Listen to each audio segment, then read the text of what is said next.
running to? What am I running to? Hexalite. That's where I'm going. Yes, I do need to gather chromite. That was all of my chromite. I will switch to a smoky now. Is he here? No, no, no. He's not in my thingy there. He's in this over here. Okay. Smoky, smoky, smoky. Who are we switching? Who are we switching? I'll switch Raindrix for now with my smoky. Okay. And then, gotta go to my breeding base. See if I can breed. I think I only have the one. I don't think I have two Splatterinas. It'd be really lucky if I did have two and they were opposite genders, though. I don't want to pay 50,000 coins to switch them. I have her here, and I have her here. They are two opposite genders. Oh, yay. See what I mean? Babe, like, on my side. God is always on my side. I think the way that she's made is adorable. Oh, that's what I was talking about. Sinners. It has so many levels. I just, it has so many levels. My brain can't pick an aspect to talk about because it has so many gosh darn levels. It has so many levels. Oh, this is her normal size. Okay. Adorable. Gosh, she's so pretty. She reminds me of the pretty fish from Fish. Is it called Fish Tales? No, no, no, no, no. Shark Tales. There we go. That's her. That's exactly what she reminds me of. 100%. No question about it. Starion. They're very popular. The amount of times that I find Starion is very often. But yeah, I knew then, not just by the title, but by what it was about. I was like, this is too heavy for me. I know it in my spirit. It's too heavy for me. It's too dark for me. I was surprised that other, followers in Christ deduced the same thing. And I was like, yeah, Michael B. Jordan is one of my favorite actors. I've seen him since I was a kid, and we're only like 9 years apart. And I've watched this kid forever. He's one of my favorite actors. I believe he is a true thespian. He's amazing at his craft and what he does. And Ryan has a vision. And I love him as a creative because he bet on himself. He was fresh out of school. He didn't wait for someone to give him permission to do what he knew he was called to do. He went out and did it. And I love when I see one of those duos, that God has clearly like brought together. I hope she's on her way to eat. She is. Okay. That God brought together like Zendaya and Law. It's Ryan and Michael. And I love that. Like I knew it was gonna be good. And I love watching the interviews and hearing Michael talk about the process and every length that he went, because it's very Michael B. Jordan. It's been on par with him since he was like 10 years old, on The Wire. It's very, very him. And I love that. And I love all the characters and the depths of which that they went to and stuff like that. And again, by the way, you guys gotta stop stealing people's content because people post movies and TV shows online, and that's still piracy. Like that's still very much illegal. You can't do that. So, but online, that's why I saw like a clip, and I just thought like for some people they were like, oh, I didn't like the comparison. When people were talking about like, hey, this is a heavier, darker thing, because it's true. Not only is everyone sinning, it's not about sinning. We all sin because even if like because meaning that we all sin does not mean that everyone that sins is sinning on purpose, right? You would have to know the Bible, understand the Bible fully to understand all the ways that you can sin to avoid them all. There are more sins than I could calculate, which means we all sin because you sinned by accident. You sinned unintentionally. I'm not talking about people that sin on purpose. You know that you're sinning. That's not what I'm talking about. I'm talking about if you were like, oh, we can't wear different fabrics together. I had no idea. That's what I'm referring to. So it wasn't that. It wasn't that. But there's a difference between being like, yeah, I'm aware that I sin. Hello, because I'm a human being. So it's like, that stuff happens unintentionally. It's about being like the people that know that they're sinning. Like you hit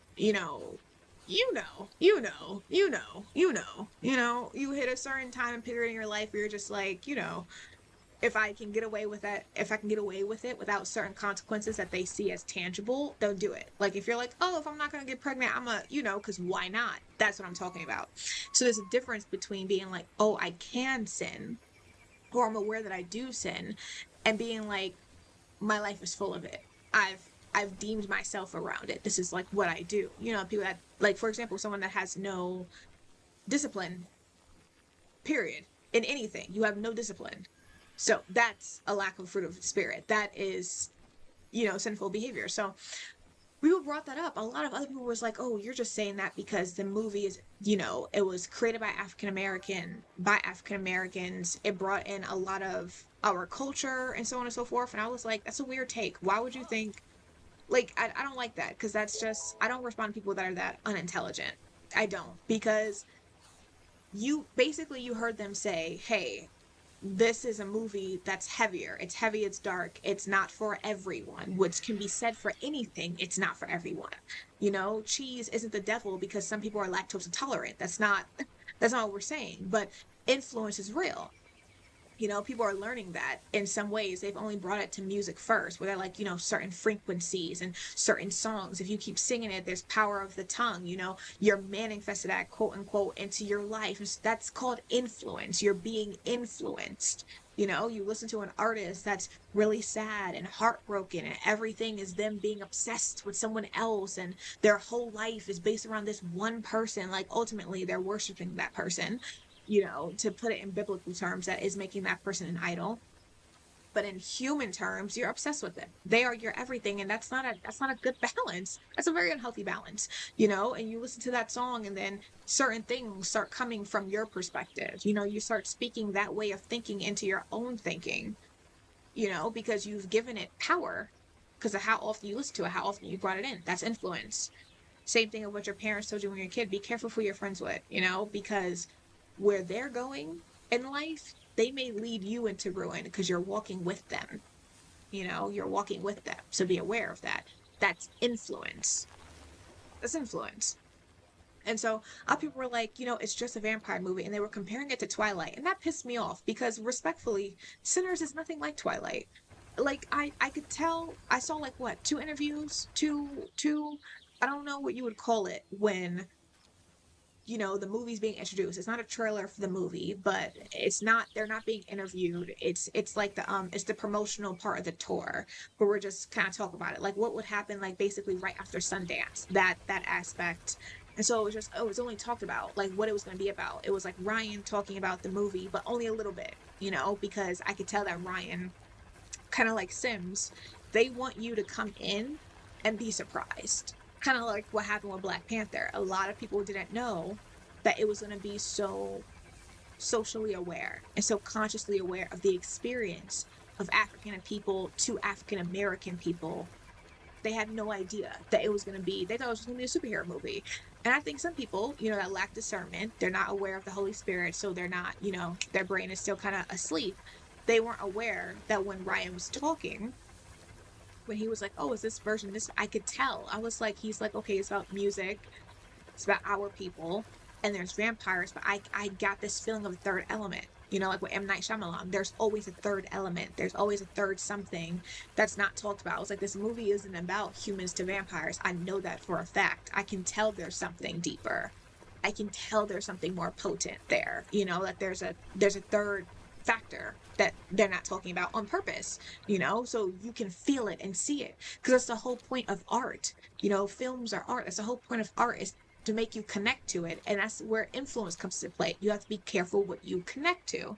And the thing is, people were just being conscious of being like, hey, if you're a person and you feel like this isn't equally yoked with you, don't feel ashamed. There are people that don't watch movies and TV shows that have sexual assault in them. They're like, I don't do that.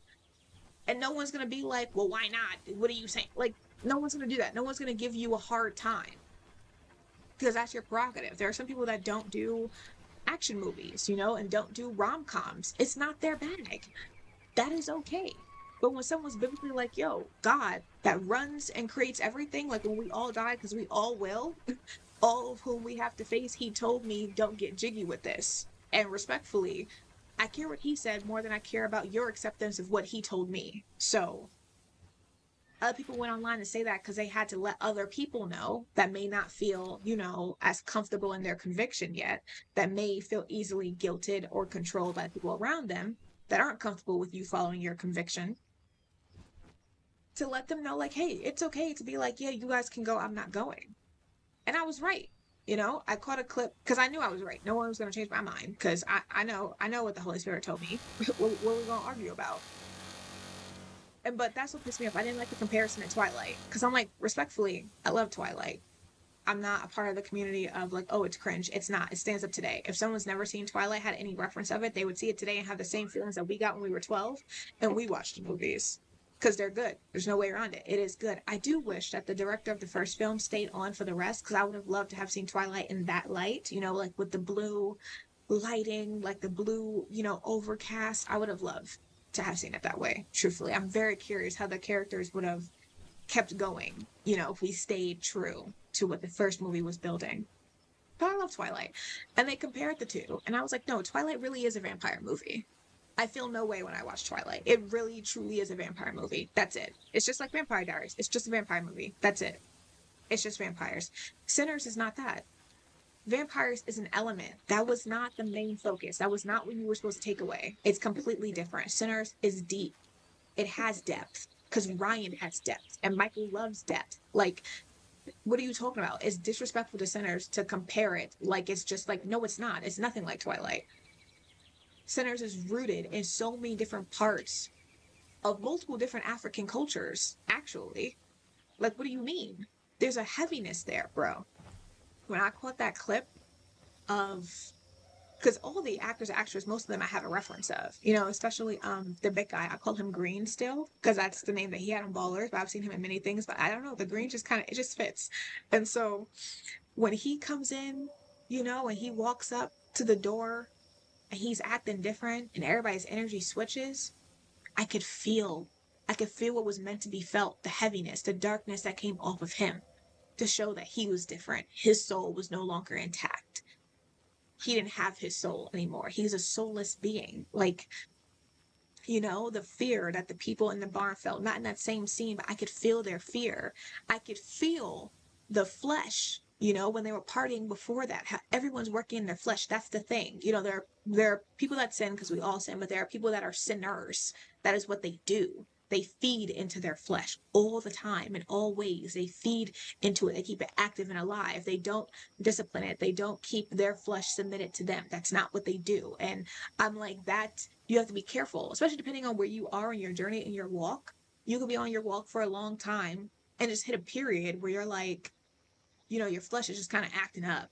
You know, you're having a hard time, you know, cutting the cravings and things like that. You know what I mean? So it's like you gotta be aware. But like, I still want the movie to be successful. When it wasn't nominated for an Oscar, I was definitely one of the people that was like, "What are you talking about? What are you talking about? We're still doing this prejudice thing? Seriously? Because it should have been nominated for every category. Come on now."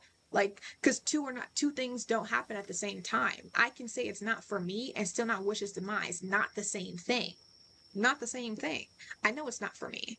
I know that people should be careful about what they're being influenced by, but I also know everyone doesn't have the same conviction. You know what I'm saying? Like, if you're not where you are in my journey, it may not harm you the same way. You know, it may not lead you astray the same way. You know, because if you're someone that's like in the beginning of your journey and things like that, it may not hit you the same. But I knew there was certain heaviness. And the movie, to me, just like Euphoria, is a tragedy. It's a tragedy. It truly is. There's no aspect of it that's not heartbreaking. And the biggest thing for me that's heartbreaking are the fact that these twins were twins. They were close. They were each other's. They were close in the way twins are supposed to be close. Because you know that whole egg cloned itself. Like, you are two halves of the same whole. I'll never get over that scientifically. But one of them, they lost each other. And again, I can go into the aspects and the depth of that was heartbreaking. And it's sad, because you know what, that wasn't their goal. That wasn't their intent. It really wasn't. I think neither one of them wanted to do life without the other. And I recognize that companionship. It's my favorite aspect of Supernatural, that brotherly bond that Dean and Sam shared, because they had to work for it. You know, they grew up underneath an unhealthy parent that didn't build their relationship, you know, kind of undercut it in every which way. So they had to work to get there. And there was times when after they got there, Sam was still on a note of, I'm gonna do me, Dean. And Dean's like, yeah, but I would do anything for you. And I'm getting a little tired of being the only one that's doing that. The only one that's thinking that. That's crazy. That's like, oh my goodness, my favorite part of Supernatural is when Dean came out of purgatory. Ah, I call it season 5, but technically it's episode 1 of season 6. I'm pretty sure now at this point. And Dean comes out of purgatory and he's like, look, Sam, it's me. You know, Like, I know you were probably doing all these things to look for me and so on and so forth. And I'm sorry.